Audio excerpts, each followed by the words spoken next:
Dr. Freedman doesn't actually need my introduction. I'm just going to introduce myself. I'm Shlomo Katz. I'm the Director of Relief here in Eretz Yisrael. Pence. We provide targeted mental health referrals, people who need mental health services. We help you find the correct ones. We research the clinicians, we meet with them, we know who they are, we know what they are. Unfortunately, there's many people out there. It's kind of like the Wild West, as we like to refer to it. And there really is very good help out there available, and whoever needs it, we're available. And without further ado, Dr. Freedman.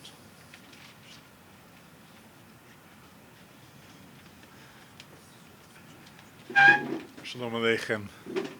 It's a big zechus to be here. Thank you, Reb Zvi, for putting this together. Thank you, everybody, for coming. I will tell my shviger that many people are interested in what I have to say. Very few of them come to my house for Shabbos, but there's an amazing story about Rav Aaron Agadol of Karlin that I heard, whereby he went to a community in some verworfen place in the middle of nowhere, and there weren't too many from Yidden there, but about 300 people showed up for his drasha, and everybody left keeping Shabbos. And they said that when he was nifter, that he had to pass away to give the rest of the Rebbes something to do, because otherwise everybody would have already been serving HaKadosh Baruch Hu on the highest level. So Rav Shimon, you already said everything I was going to say, including the juggling mashal, so watch your back. What can I say? I'm a bit haizrig because of davening at your fantastic shul. I do have a wonderful tie on, so that way I can dress appropriately to see the Rebbe Shlita. And I already fell asleep 3.5 hours ago, not because I dissociated, but because Nate's is the earliest possible time at the same night as my latest possible drasha giving. But it's a big zechus to be here speaking with everybody about things that are quite important to me and Baruch Hashem, quite important to you all. I spoke a few months ago in a community that had 20,000 families. Good-sized city, 20,000 families. And one of the things that I said to the community was, in your community, there are 1,000 mothers who have experienced postpartum depression. Because, well, it happens.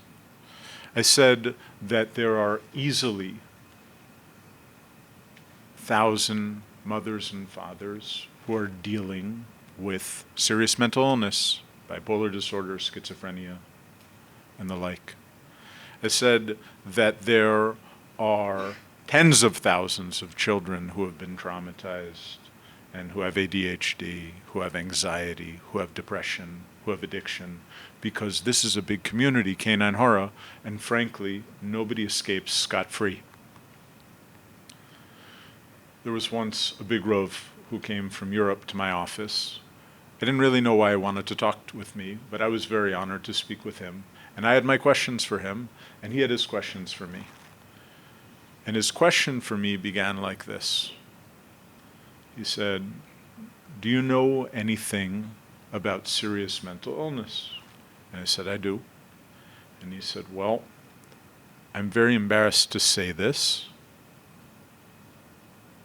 but I'm a good person, right? You think I'm a good person, Dr. Freedman?" And I said, "Well, I don't really know the Rav, but your reputation precedes you as a good person." And he said, "And my wife, you saw her, she seems like a good person?" And I said, "Yes." And he said, "I look like a Ben Torah?" I said, "More like a Alter Zedi Torah." But what's the Rav's question? And he said, "Well, I have a grandson who has serious mental illness, and he's been to hospitals before, and he was so embarrassed to say it." And I said to him, "Well, Kavod Rav, how many children do you have?" And Canine Hara was a beautiful Hasidic number, like 19. And I said, "And how many grandchildren does the Rav have?" And again, it was an incredible number. Canine Hara was hundreds. And I said, "How many total people are there in that wonderful family photo that you have in your house at the last chasana. And he said, I'm ashamed to say, but I have no idea.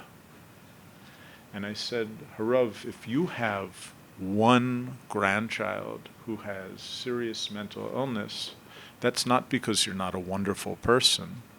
That's not because your wife isn't a wonderful person. That's not because you're not a Ben Torah, and it's not because Hashem didn't answer your tefillos. It's because you're a human being like the rest of us. You haven't done anything wrong. Now I'll tell you a fun story about when I tried to escape the psychosis of my own house, Erev Pesach. So it wasn't a good enough excuse just to take the boys to get a haircut.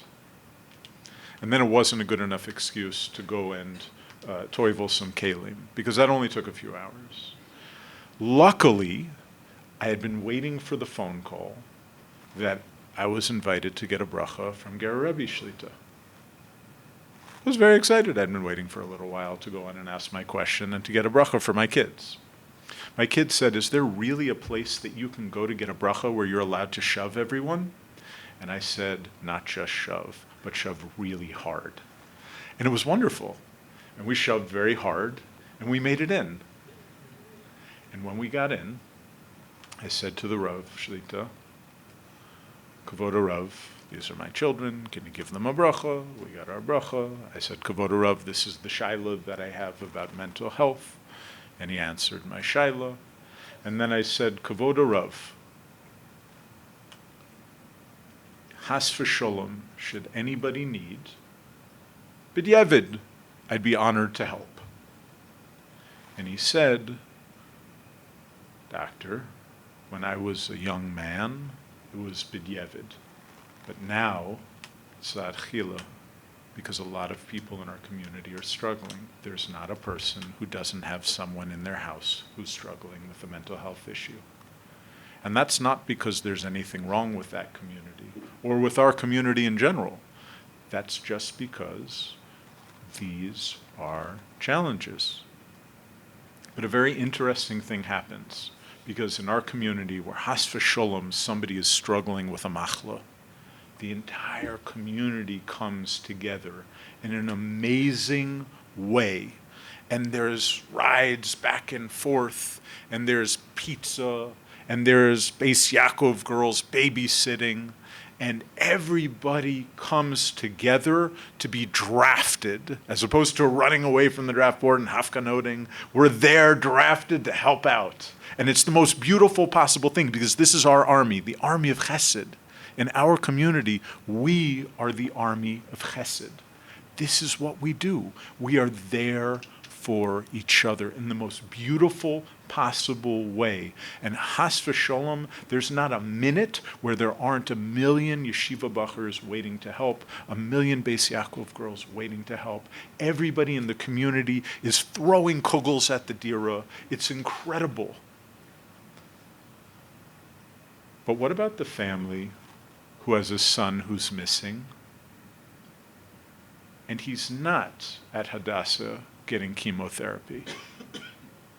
And he's not flown to Boston to get treatment at the Mass General Hospital for his specific stomach ailment.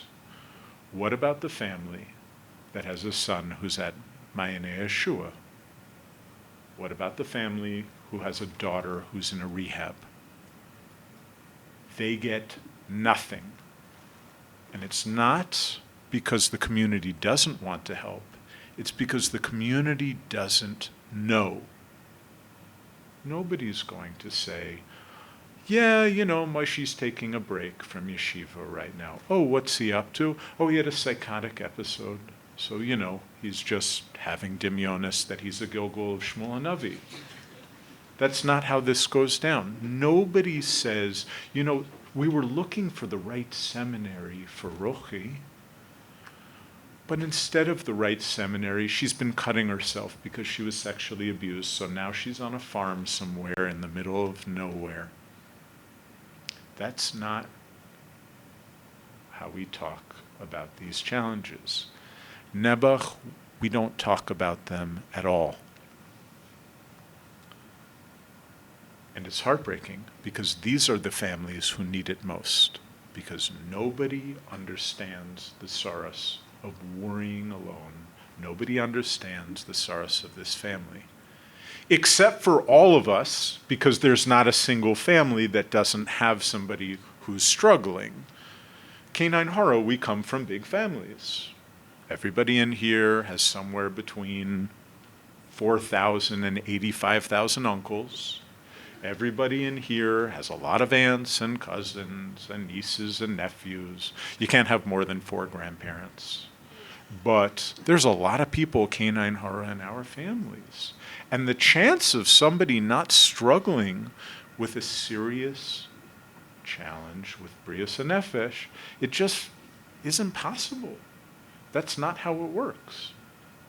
Here's a really good number to keep in mind. Reb Shimon gives his number, which is 1 in 5, and there are those who would taina it's more.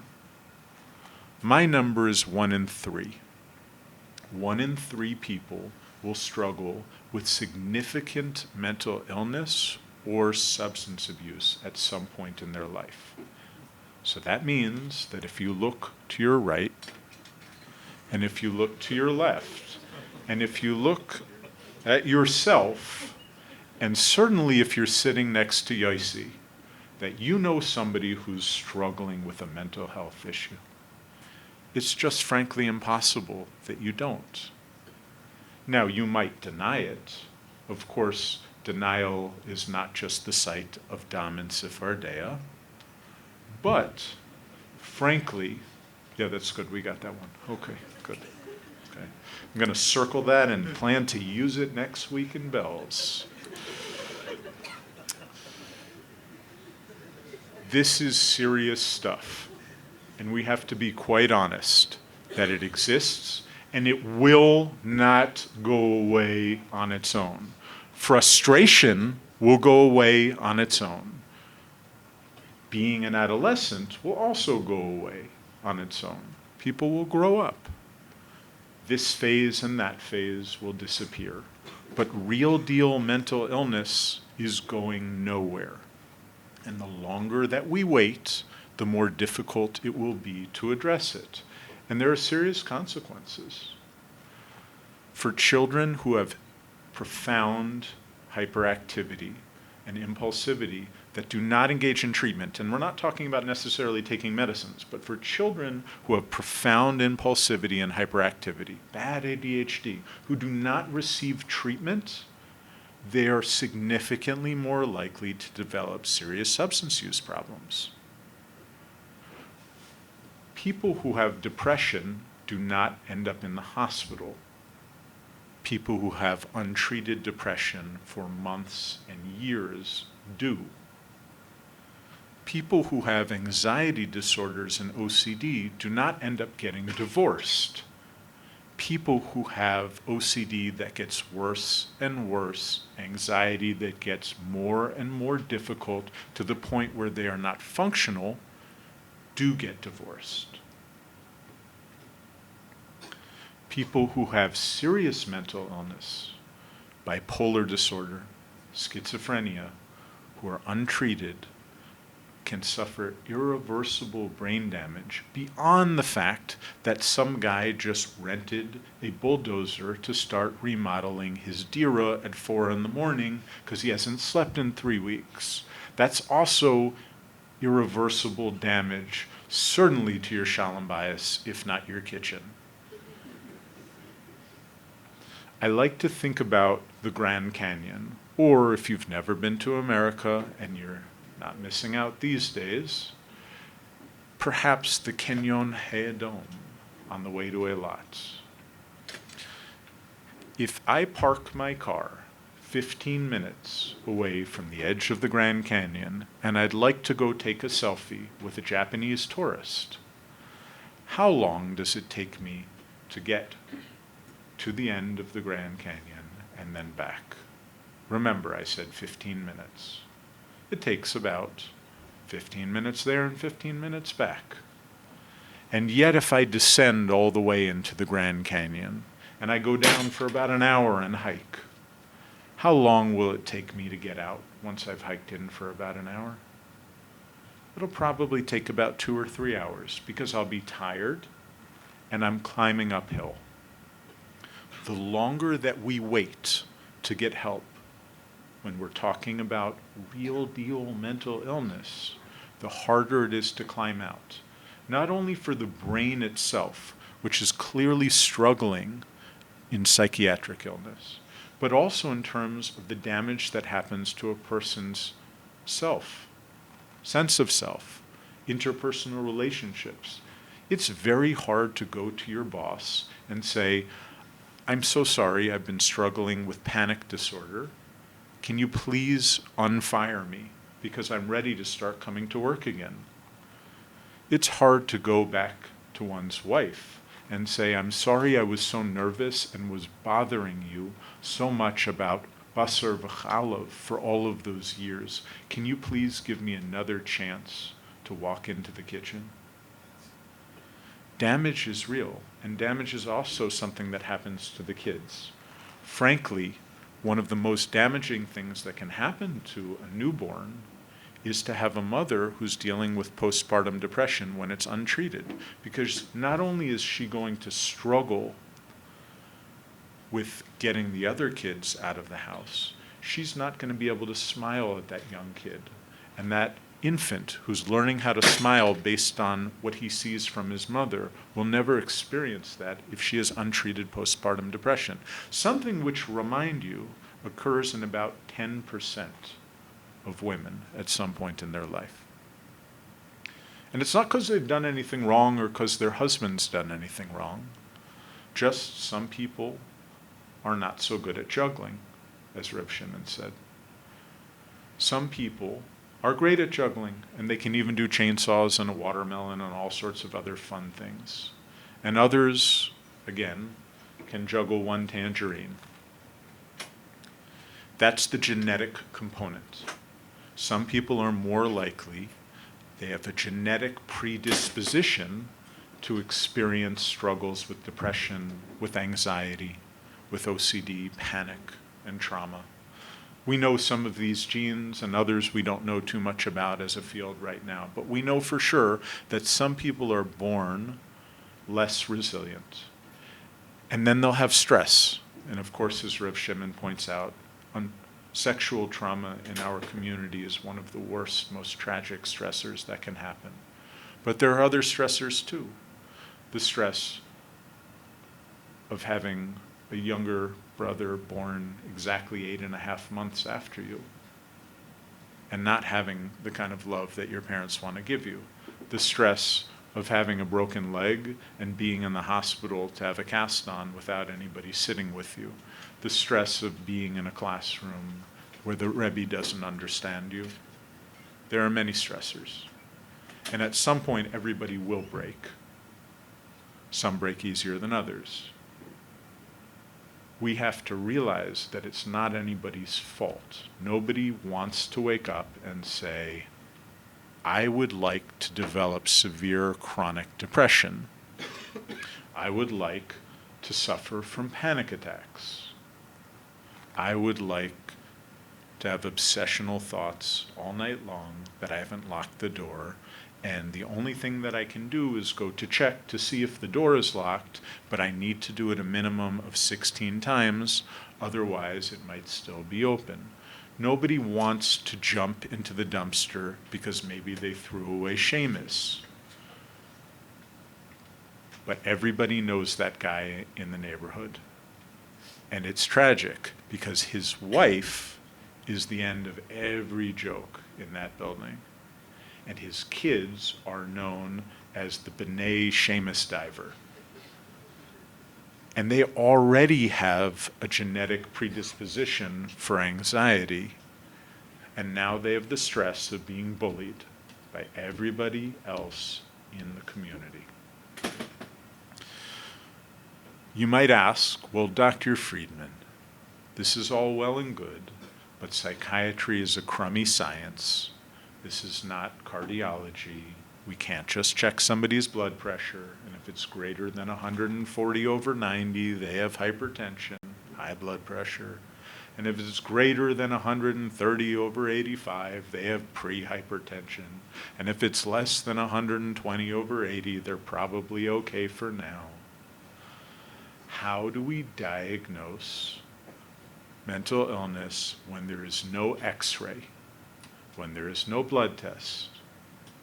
Now remember, X-rays and blood tests can be useful to ensure that a person doesn't have a medical issue, for example, a thyroid problem, or for example, any number of other things that could be affecting their mood and their ability to bounce back. But just frankly doesn't exist. Even with the physical exam, signs of depression won't necessarily show up by any means. The way that we will diagnose mental illness is through 2 Ds, deviance and dysfunction. Every Rebbe knows who the most hyperactive kid in the class is. Every parent knows of all their kids' friends who's the one who drinks too much. Everybody knows of all their children who's the most anxious. That's deviance. That's the person at the end. But when it starts to affect their ability to go away for Shabbos trips because they're too nervous, when it starts to affect their ability to wake up on time because they always feel schwach because they're depressed, when it starts to affect their ability to be matzliach in class because they have too much focus, that's when we start to think about dysfunction. Dysfunction, it's not working.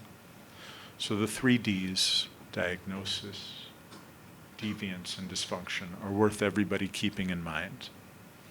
So then you might ask, well, what do we do when we're concerned? Because now we're wondering, this child is struggling. This child is struggling more than the other children. This uncle is struggling more than the other folks in the family. This mom is drinking more than other moms in the community at ladies' night. What do we do? Well, again, when a person has a heart problem, they should see a cardiologist. When a person has a stomach problem, they should see a gastroenterologist. Let's do some hard ones. What does a person do when they have a ear, nose, or throat problem? Anybody schwerer is a otolaryngologist? Well, when a person is struggling with depression or anxiety, it's really important that they should see a weird lady from Queens who went to India for a few years before she joined Breslov. Or that guy who stabs people with needles and says he knows how to do Corsini because he doesn't, because his name is Glassman. Only some guy whose name has 1 syllable knows how to do that. Otherwise, it's called assault with a deadly weapon, because you're stabbing somebody repetitively. And yet, those guys are buying their daughters 2 diras. Why is that happening? Because people don't know about relief. Not just that. Because people are embarrassed. Because the stigma is so great that has v'shalom, somebody should go to see a psychiatrist. Has v'shalom, a bacher should start therapy. Has v'shalom, a young girl should go to see a social worker about the eating challenges she's had, about the fact that she always thinks that she's overweight no matter how skinny she is, or about the fact that she started throwing up because she's nervous that she might not fit into a dress. But this happens in our community, and you have to go ahead and see a professional. You don't go to the dentist just to have your teeth pulled, because you can do that on your own. If they need to get pulled, all you need is a rope and a bowling ball. You go to a dentist to make sure that you don't need your teeth pulled out. You go to a therapist to make sure that you don't need a psychiatrist. You go to a psychiatrist to make sure that you don't need a hospital. And if you think that what is the point of going, he's just going to give me medicine, then you are wrong. Good psychiatrists don't give medicine. They think through with you about what is happening. They come up with a diagnosis. And the treatment of that diagnosis, which frankly is not depression, OCD, anxiety, panic attack, anorexia, or bulimia, that diagnosis is Yossi, or Ruchi, or Leah. It is a specific condition that that individual is experiencing based upon their body and the experiences that that body has been through. And I tell people all the time, if you come to my office, there's 100% chance that you will be told, you really need to work on sleeping more. Because frankly, when I wake up tomorrow at 4 in the morning, I'm going to feel like I'm dead, and I will hallucinate through most of Shacharis. And it will be really funny to watch me accidentally bid 1,000 shekel on particular. Sorry, again, davening by you guys takes a lot out of me. I mean, it gives me a lot, but it also takes a lot out. It's worth it, shaveh, but only once a week. We have to understand, again, 100% of people will be told sleep more. 100% of people will be told do regular cardiovascular exercise because exercising for 30 to 45 minutes, 5 to 6 days per week is as effective as an antidepressant for mild to moderate depression. Now we can also ask the question, what is mild to moderate depression, and has anybody actually ever exercised that much in their entire life? But it teaches us something about the way that the brain works and the way that the brain responds to physical activity. Here's another interesting study.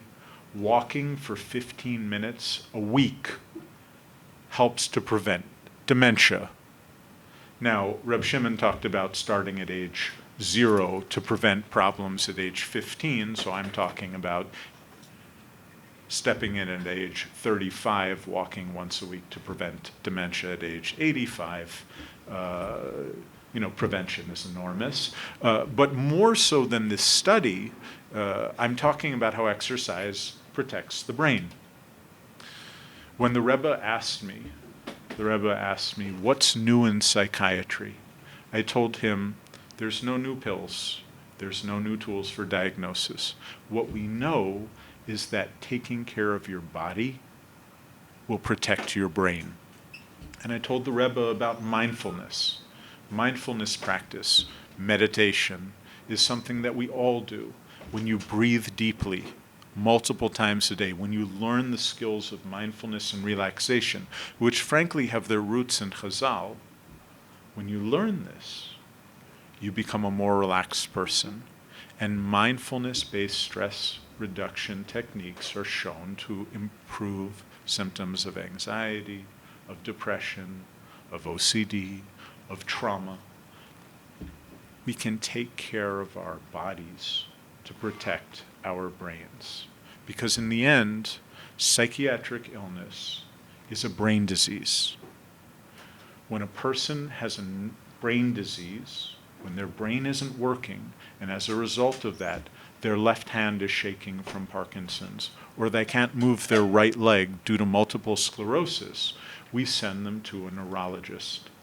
But when a person has a brain disease whereby they feel sad all the time, or they feel anxious all the time, or they're having strange thoughts, we send them to a psychiatrist. The nafka mina is that if it's a brain disease, it's not your fault, and you shouldn't be ashamed. The nafka mina is that a person has to get professional treatment, because you wouldn't go to see a shaman in Colombia to do psychedelic drugs if you had a neurological problem. And yet, there's targeted marketing to the Hasidic community to go to Mexico to do psychedelic drugs. You've all seen it. The question is, what will we do about this? Where will we go from here? My hope is that you will know that there are great organizations out there, including Rev Katz's organization here, Relief, that is providing anonymous services. You don't have to say who you are.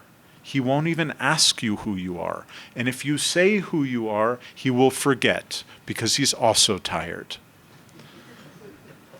If you call and say, this is what's going on with my son, this is what's happening with my aunt, this is my concern with my mother, my daughter, my neighbor, he will provide you with guidance.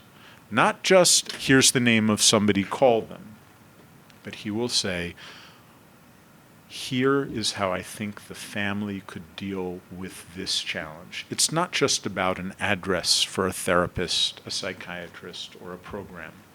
It's about having an understanding that you are not the only one who's going through this. It's about having an understanding that you can overcome this challenge. We're from people. We believe that every challenge we have is a challenge that we can overcome with the Kadosh Baruch Hu's help. But it's something that we cannot do alone. You'll forgive me, Rev Zvi, but I missed the yahrzeit of the Beis Aaron.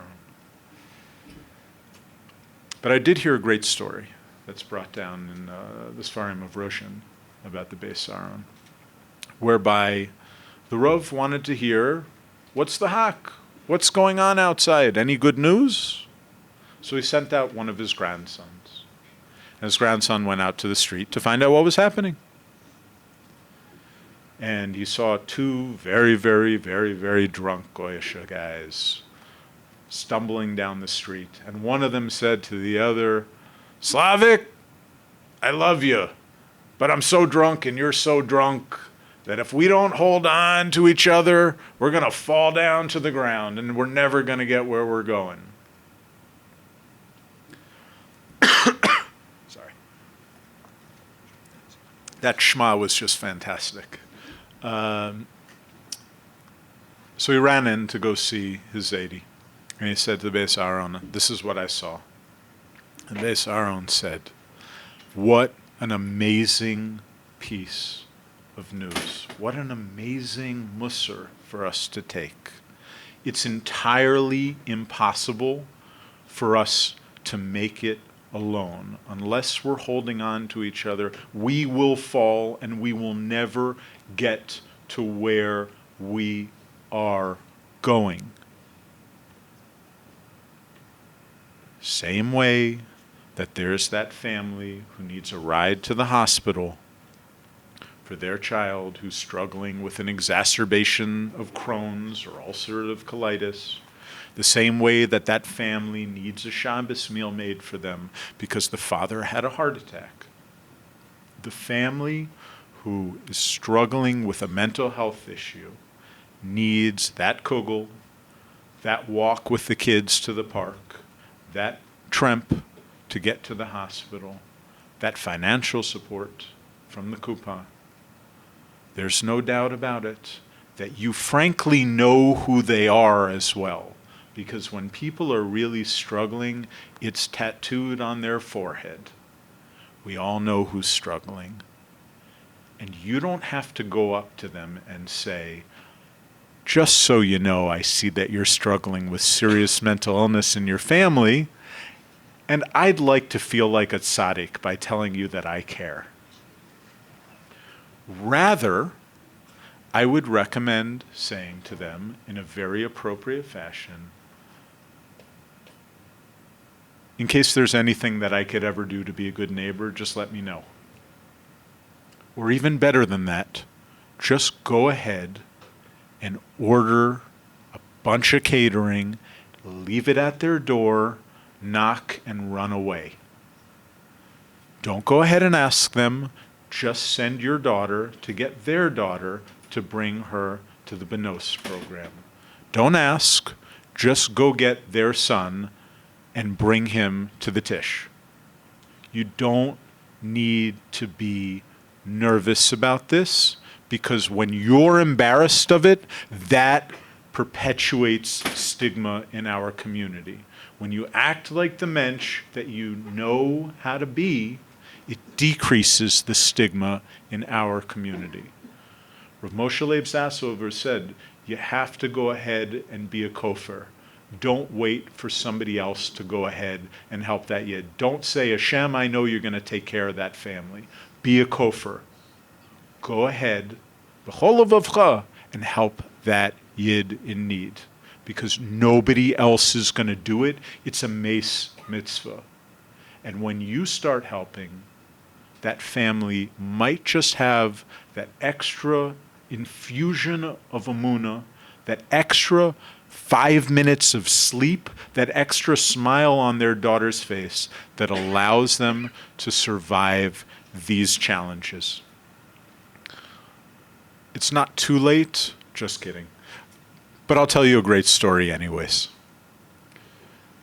It was Erev Pesach, and I was working late in the hospital as a med student.